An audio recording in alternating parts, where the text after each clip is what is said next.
Hi friends, అదిగో మా పెద్దనాన్నగారు అక్కడ ఉన్నారు. సొరకాయలని తీసారు. ఇప్పుడే అక్కడికి పొట్లకాయ కడుతున్నారు. ఇంకో బెండకాయలు కూడా వేసారు. చూడండి, ఇప్పుడిప్పుడే వచ్చేసాయి బాగా. రేపు హార్వెస్ట్ చేసి అన్నీ చూపిస్తాం మీకు. ఇంకో కొంత పోతుంది. పెద్ద పెద్ద బెండకాయలు అయిపోయినాయి చూడండి. ఇదిగో ఇవంతా బెండకాయలే. అక్కడ బెండకాయలే, ఇక్కడ బెండకాయలే.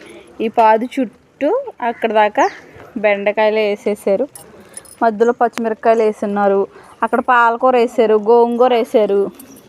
ఇదిగో ఇక్కడ ఆకుకూర వేసారు, తోటకూర. ఇది మా పెద్దనాన్నగారు మందులేం కొట్టండి, ఎరువుతో స్వచ్ఛంగా పండిస్తున్నారు. మా అక్క మధ్యలో మాట్లాడుతుంది నైట్. ఓకే ఫ్రెండ్స్, ఇక్కడ చూడండి బంతి చెట్లు ఉన్నాయి. ఇంకా ఇక్కడ పువ్వులు పూయలేదు. ఇంకో ఇక్కడ మలబెర్రీ కూడా వేసారు. ఎంత పెద్దదైందో చూడండి చెట్టు. ఇక్కడ వంకాయ, ఒక వంకాయ వచ్చింది. ఇదిగోండి బ్లాక్ వంకాయ. చూడండి అక్కడ బటర్ఫ్లై ఎలాగ ఎగురుతున్నాయో. అదంతా గుమ్మడి పాది.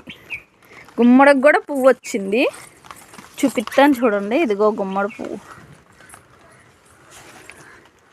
ఇదంతా గుమ్మడి పాది. మా పెద్దనాన్నగారు ఇంటికాడే శుద్ధంగా పండించుకుంటున్నారు. మీరు ఇలా స్వచ్ఛంగా పండించుకోండి. ఏ రోగాలు రావు, బాగుంటాయి. మందులు గిందులు కొట్టరు అసలు మా పెద్దనాన్నగారు. Okay friends, bye. సబ్స్క్రైబ్ చేసుకోండి తప్పకుండా. ఇలాంటి వీడియోస్ ఎన్నో పెడతా ఉంటాం.